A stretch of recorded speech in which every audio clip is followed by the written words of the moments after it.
Hello, everyone, and welcome to the Innovation Talks Theater. My name's Toby, and I have the pleasure of being your host today. And it's really nice to see that everyone's made it here to Cisco Live 2020. There's a lot of us here, but together we are building the bridge to make it possible for you to do anything. And at Cisco Live, you'll learn new things, be inspired, and create the path to endless opportunities.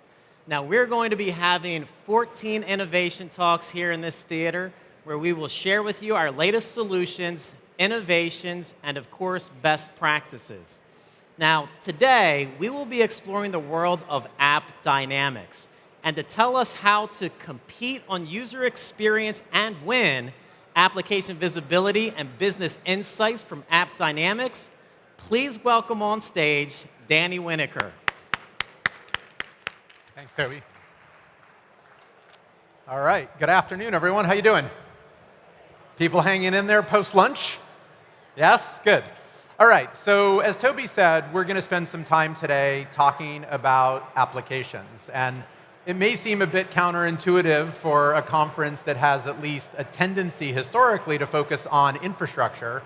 But as we talked about in this morning's keynote, if you had the opportunity to see it, things are now really starting with the application in a world where we have digital business, right? And so I want to come at it from that perspective, and I'll sort of paint a picture of how we understand what's going on in the application world, and by understanding that, we can actually take the infrastructure and make it much more relevant and better connected to serve the needs of the applications and ultimately the business results that drive all of our organizations. So what's going on right now? When we go out and we talk with the largest enterprises in the world, what we see consistently time and time again across every single industry, I don't care what vertical you're talking about, it could be transportation, it could be healthcare, it could be financial services, what we see is that they find that they are now competing in a world of experiences. These are digital experiences delivered through applications, and there is a bar that has been set by what I describe as the digital design native companies, right? These are companies like Facebook, like Google, like Uber, that began their life in the cloud, in a digital domain, and they approached it in a way that was design-led from the very beginning. And so they created an expectation among users of simplicity, of speed of update, of agility, and a beautiful design so that things would move quickly, be responsive, and easy to use. And we all have come as individuals to be accustomed to those kinds of experiences. And it doesn't matter whether we're in our role as an employee at a company using an internal application or whether we are a consumer interacting with an organization that might be a vendor or someone that we're working with as a customer. In both cases, we expect those applications to be flawless. And what we see time and time again is the companies that figure out how to do that and do it well are the winners. They steal market share, they steal revenue, they steal market cap in their stock market valuations away from the companies who are failing to keep up and failing to compete in this new world of digital experience. Now, this is a world that is challenging because what you see is that customers are speaking with their wallets and with their feet, right? 84% of consumers are saying that they have experienced problems with their digital services, and half of them would actually be willing to pay more for a product or service that delivers a better experience than their competitors, right? So they actually will just move and go to the other thing. This makes it very, very challenging.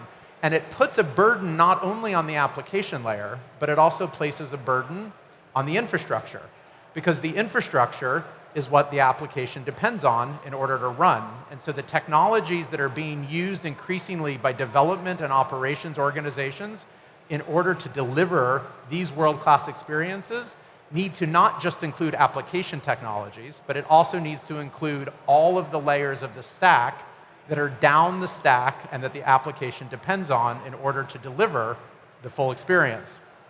So what are we seeing happen with the technology? We're seeing a fourth new generation of technology taking hold across enterprise IT. It's what I'm referring to here as cloud and microservices technologies, but it follows on the heels of what I would say were the three major prior generations of IT technology.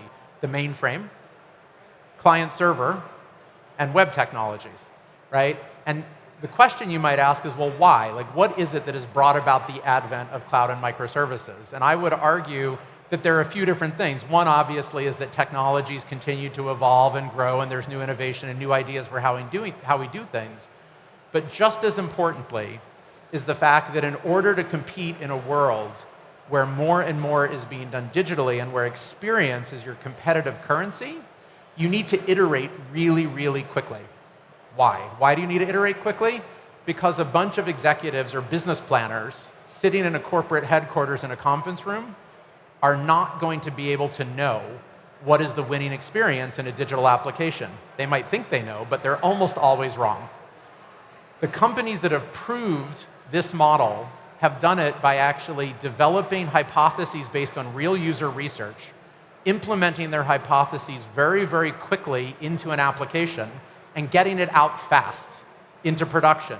And then making sure you have instrumentation and telemetry that gives you data back in real time about how the users of the application are using it, where they're succeeding, where they're having trouble, where they're abandoning. Using those learnings to reform updated hypotheses, re-implementing those updates into the application, and again, getting it right back out into production. And then round and round you go in an iterative loop. And the companies that have succeeded in perfecting the technologies and the operating model to iterate quickly through that loop are getting more shots on goal than their competitors. And those shots on goal increase their chances of scoring and their time to success in creating the best experience. That's why we see cloud and microservices. Cloud and microservices takes monolithic application architectures, breaks them down into small bite-sized components that pizza teams can work on, right? Agile DevOps teams, the size of a team that can eat a pizza.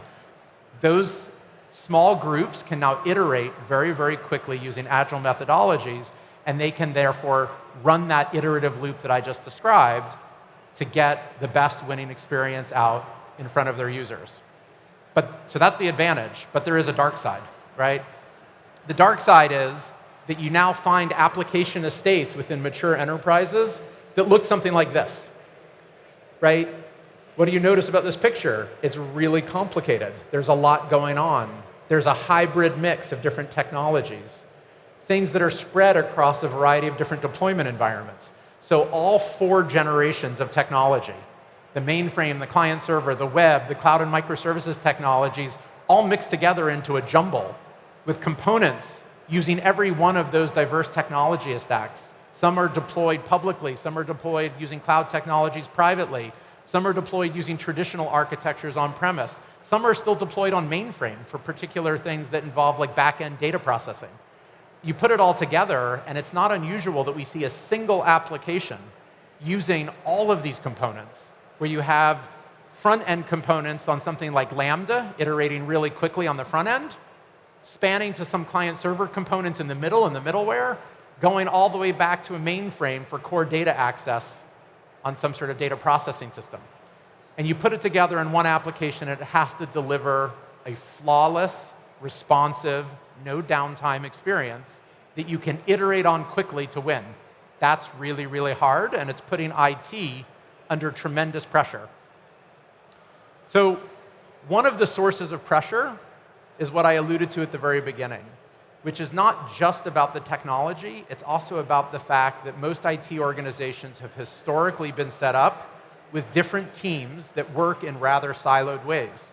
So you have your infra team that is really focused on the stacks and the workloads that they've traditionally been focused on. How do you build the racks, and how do you get your compute and your storage and your network? How do you create instances and VMs, and now how do we expand that to handle the cloud? But usually done in a way that is not particularly well connected to what is going on up at the application layer. Then conversely, you have your app teams, right? And the app team is focused on an abstracted topology, an application topology that has things that are moving around up and above and on top of that infrastructure. And these two teams don't particularly have the same common language. They certainly don't have the same tools. They don't have, they're not accustomed to looking at and using the same data sets and the same vocabulary. And it has historically made it difficult for them to work together, which in a world that was moving more slowly and where applications were just internal support for the business, but hadn't yet become the business, that was okay. They could sort of functionally optimize themselves. For this new world, it's not okay, because if they fail to work together, they can't achieve the velocity that is required to win in this experience-driven world. So here's how it plays out. Here's what it looks like in action, right? As we have the IT war room, something goes wrong with an application that is now essential to the delivery of a company's core products and services. You have a war room gets created, and you have all the different functions in the war room that are there representing the different components, and they're pointing fingers at each other, right? Well, my thing looks good. Does your thing look good? Yeah, mine looks good. Well, it must be yours. Nope, mine looks good too, right? And meanwhile, over on the other side of the hall, you've got the business people who are trying to make their way in this new digital world of experiences where they can't execute a business initiative unless it is coded into an application and deployed, pulling their hair out. They're like, our results are suffering. How on earth am I going to succeed in this new domain when things are constantly going down, or there's delays or latency on my pages, my customers are abandoning, and I see profitability beginning to suffer? So what does it look like in numbers? It looks bad, right? 48% of downtime incidents costing over $100,000, and 22%, almost a quarter of them, costing more than $500,000 per instance. We go into organizations routinely that have mission-critical core applications that are going down as many as 3, 4, 5 times a week, in some cases a couple times a day, right? And that speaks nothing to the reputational damage that happens when your application is written up in the newspaper. Your users get angry. They can't access core services that they rely upon. And as the earlier data showed, when that happens, those users abandon, right? And so it's not just the cost and lost revenues at the time, but you actually lose customer goodwill and you get churn, and you now see your business results begin to suffer further. So what do you do about it inside the organization to solve? Well, the problem is that the traditional organization is designed this way, right? You have a business team, a development team, and an operations team, and they operate pretty separately, pretty siloed. That is a disadvantage in this world of rapid iteration where you need to get to the experience, because as we've discussed, a business initiative must now be implemented in code, and developers are now coding the infrastructure that is run by the operations team. So if your business is encoded in software and your software is encoding your infrastructure that is being deployed by ops, those three teams must work together as at least a virtual team, if not an actual team. And they have to be tightly coordinated with an intimacy of collaboration in a model that we're referring to as BizDevOps, right? So we need to help organizations make this change because there are a couple components to it. One is the human element of it, which is that people have trouble changing. They're used to doing things a certain way, and so you have to overcome that inertia in the human operating model around how the teams actually work with one another. But we can actually help them do that by applying technology. And this is where AppDynamics comes in, right? So what does AppDynamics do? We monitor these complex hybrid multi-cloud application estates with all of these diverse technologies, and we do it using something that we call the business transaction. So if you saw the keynote this morning, you heard me explain that what a business transaction is essentially a pathway through the components of the application estate that together accomplish a key outcome for your end user. They sort of create the building blocks of the overall experience. So it could be applying a discount to a quote. It could be checking out or doing a payment processing, right? It could be booking a car service, right? Those are actions that together ladder up to create a full application experience, but each one delivers an important outcome for your users. And what the business transaction does is allows us to cut through the noise of monitoring all of these individual components of technology and instead look at the core unit of monitoring as that outcome-driven experience that your users are having, so that when something does go wrong, it's placed in a context, we understand why it's important, what it is, who it's affecting, and most importantly, how to root cause it and fix it, right? And so that's what we do in the context of a business transaction. But importantly, one of the other innovations that AppDynamics has brought to market was not only the ability to monitor the technical performance of the application, but also the ability to monitor business performance inside the application. Because the application has become the business, it now contains within it incredibly valuable business data. What are the dollars and cents, the pounds, the euros that are being transacted with your customers? What are the most popular SKUs or products that are being put into the cart? What's the conversion rate at the different stages of your user funnel? Whatever your relevant business metrics are, you can tell the system, and it will begin to monitor them in real time, the same way it does technical performance data, and then allow you to build rich visual dashboards that show you how your business is performing and places it in a correlated way against the context of technical performance. So as you can see in this particular dashboard, which I also showed this morning, we actually have the business metrics at the top around insurance quotes and loans approved and bill payments. These are essential to the business leaders of the organization, lined up against what is going on with the business transactions that make up the back-end outcome-driven building blocks that make up this application, right? So that we can now begin to understand how the business is related to the technical performance of the application. Now, this morning, we announced a third additional capability on top of the business transaction and on top of the business IQ capabilities that give you the business information monitoring that I just showed you. And this is our new AppDynamics Experience Journey Map. What the Experience Journey Map does is adds that third complementary component, which is a lens through the actual eyes of your end users, the screens they are actually looking at. And it builds, using AI and ML technology, a pathway through the app in the form of the actual front-end screens that are seen on the mobile device or in the web browser. And it stitches them together and then actually shows you user abandonment and technical performance on each screen, screen by screen. So now you have an additional lens. You can say, I understand my back-end components with the business transaction. I understand overall business performance through the application, and now I can combine them on a screen-by-screen basis through the lens of the actual user journey itself. And that allows you to now focus on what really matters most, because it may well be that you see a problem on the back end that isn't actually affecting your users, and you have different problems that are affecting your users. So you want to prioritize the ones that are affecting your users before you start bothering with more subtle optimizations on the back end that haven't actually had any user experience impact. So this is what allows you to really, really leverage the full breadth of what is possible with AppDynamics, and we're very excited to bring this feature to market. So before I continue, I thought it might be helpful for you to hear from some AppDynamics customers about the value that they're getting and how they're combining this array of capabilities to run modern, experience-driven digital businesses. So why don't we go ahead and run the customer video.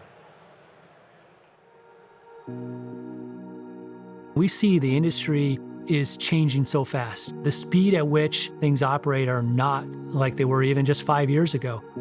If you were to look at the market, the way the technologies are evolving and advancing with the likes of AI and IoT, the demand for performance is more important than it's ever been. We need to be leading edge. The customers expect everything to be available 100% of the time, and they expect everything to happen as soon as they click the button. Customer experience is your business experience now.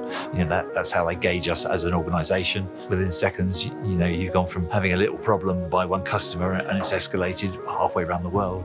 For Carhartt, relationships are a big driver in how we do business. And it became really clear that AppDynamics had that right culture to work with Carhartt, that sense of urgency and what was the art of the possible, so to speak. Since we've had AppDynamics in place, it's created a one pane of glass experience across development and operations to truly understand what customers are experiencing and how the system is performing. We're maniacal about solving issues even before customers notice. With AppDynamics, We could actually find these things faster. At the technical level, it gives you an MRI of your enterprise, where you can see all those corresponding layers. We can see the cloud, we can see these services. I can orchestrate that and roll that into the enterprise so quickly. Our use cases for AppDynamics are not just in IT. We're also using it to create business dashboards and give business insight. With Business IQ, we were really able to put our data into one platform and one dashboard and unify how we were able to access all of it. When you're talking about AI ops, running a world-class infrastructure and having customers rely on you for everything that they do, you have to have insights. The insights that we can get from AppDynamics is really key to us becoming a world-class product.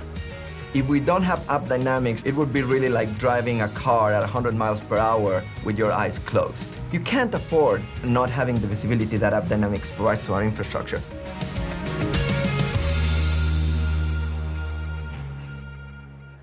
Okay, so hopefully it gives you a sense for how some of the leading brands around the world are actually leveraging this combination of capabilities to gain the visibility that they need, but just as important as the visibility, these lenses that allow you to actually prioritize and focus across all of this information that comes in with just raw visibility, allows you to focus on what really matters most to create a competitive advantage in this experience-driven world. So in the opening, I promised that I was going to make this really, really relevant to the infrastructure. So let me show you how exactly that happens. If we think about the operating model challenges within large organizations, when you drill into the operations teams, those challenges often look something like this, right? I talked about the separation of the business teams, the development, and the ops teams, but now we're drilling into the ops team, breaking it into its sub-silos. And within operations, we often see app ops totally separate from infra ops, which is totally separate from net ops, which is totally separate from security operations. And the only way they can start to move in lockstep and move quickly with the business and the development teams to win is they have to figure out how to work first with each other. And one of the things that makes that hard for them is that they're using legacy tools that they've invested in over the course of years and in some cases decades. They know how to use them. They're loyal to them. There's an inertia in making any kind of change. And yet those tools are not interconnected. They don't have the same data. They have different perspectives on what is going on. They express them with different vocabulary, different user models. And it becomes therefore very difficult when these teams are forced together into a room for them to have a productive conversation around what is really going on because they don't share a single source of truth or a common data model. What we've been doing at Cisco since the acquisition of AppDynamics is working diligently toward a vision that we have to actually put these things together in a way that allows interoperability and allows data exchange and allows a common data model ultimately so that these teams now have the ability, still through their tools of choice, but now they can look at a shared source of truth, expressed in a tool that's familiar, but correlated on the back end so that the answers that are being produced through each tool are in fact the same. What that does is allows them, the people then that are using those tools, it allows them to come together in a much more collaborative model where they're working together to solve problems based on facts and shared data.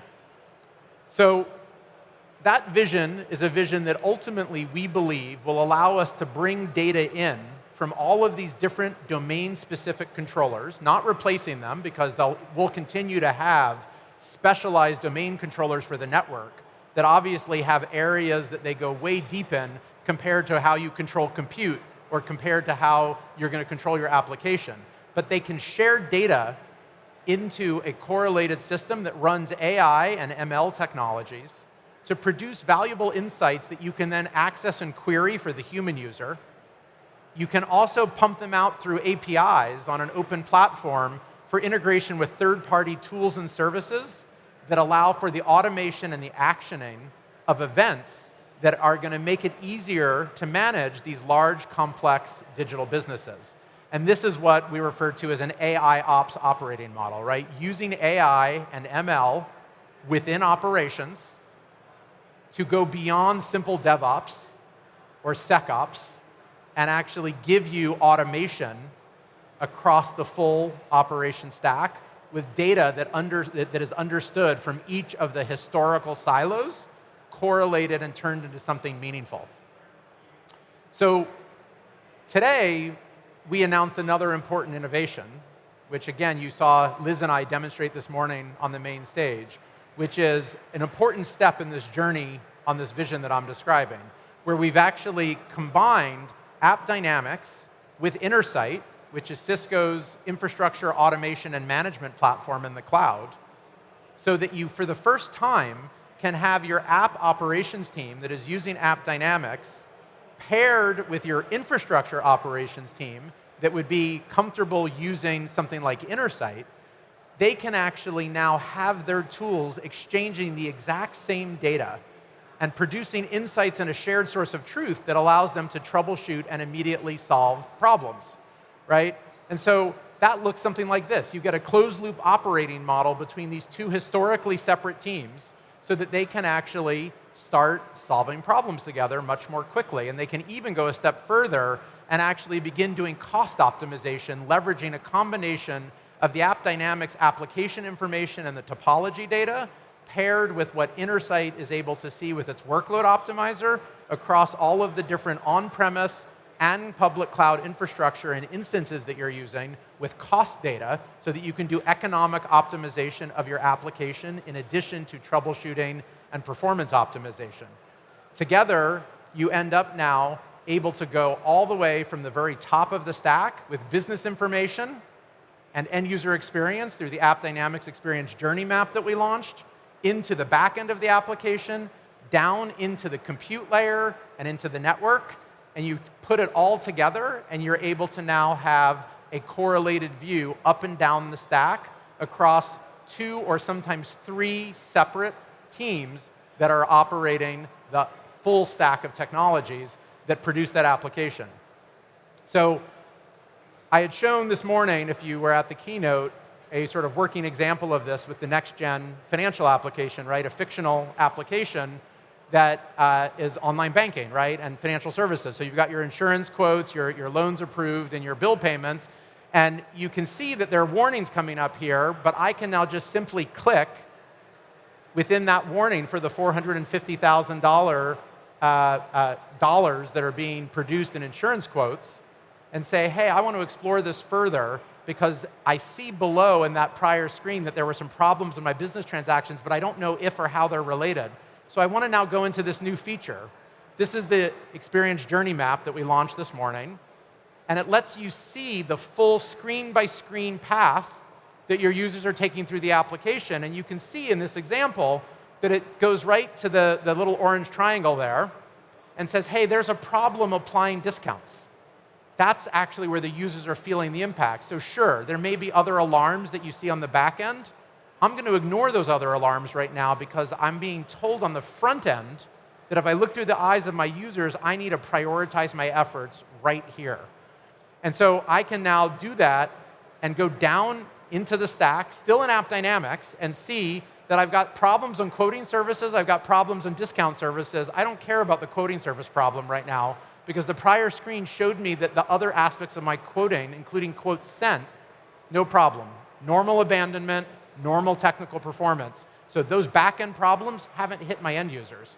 But the VMs that are alarming on discounts, absolutely. That's 70% abandonment on the prior screen.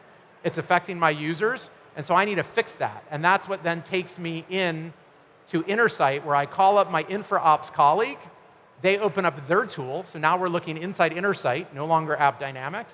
And I start at the very top, and I can actually see that I've got my applications. Within my applications, I've got Next-Gen Financial as one of the applications in my estate. And I can then go and look at the dependency graph specifically for that application and begin to drill down into the VMs. They're the exact same VMs that AppDynamics was showing me. And I get a recommendation to actually solve and apply a recommendation on increasing the memory that's available to those VMs, which then solves the problem at the VM level. I go back into AppDynamics, and I see that everything now has turned green, solving the problem. So you see that power of correlated data across the two tools that are sharing that data on the back end. So you saw then the ability there to do workload optimization within Intersight, the ability to access common data sets across AppDynamics and Intersight, and the ability to apply machine intelligence to make smart recommendations on how to solve problems and how to optimize workloads. Together, it's a very powerful combination that is unique to AppDynamics and Cisco. You're not going to see anything like that from another APM tool. So anyone else doing performance management, application management, they can't do it. And you're similarly not going to see anything like that from another infrastructure tool where you have that dynamic data exchange all the way up to the app layer. So this, we believe, is helping to pioneer a coming together across these historically separate operating teams to give you, again, that closed-looped operating model. So I hope that's been helpful. There are a number of other ways to follow up if you'd like to get more information. So we have demos in the Reimagine Your Applications area here within the World of Solutions. We have an offering that we make available that is essentially a starter pack to experiment with AppDynamics. We call it an AppDynamics Visibility Pack. That's a very lightweight, fast, and easy way to get started. And we also, on February the 20th, are going to be running a global virtual event called AppDynamics Transform 2020, where we'll go into much greater depth with a number of the top executive leaders from Cisco, as well as myself and a number of other players from AppDynamics. And we will go through in much greater depth what's going on with the latest and greatest on the AppDynamics roadmap and what's possible together with Cisco. So look for that on February 20th. You can see it on our website, and I hope you'll join us there and that you enjoy the rest of Cisco Live. Thank you.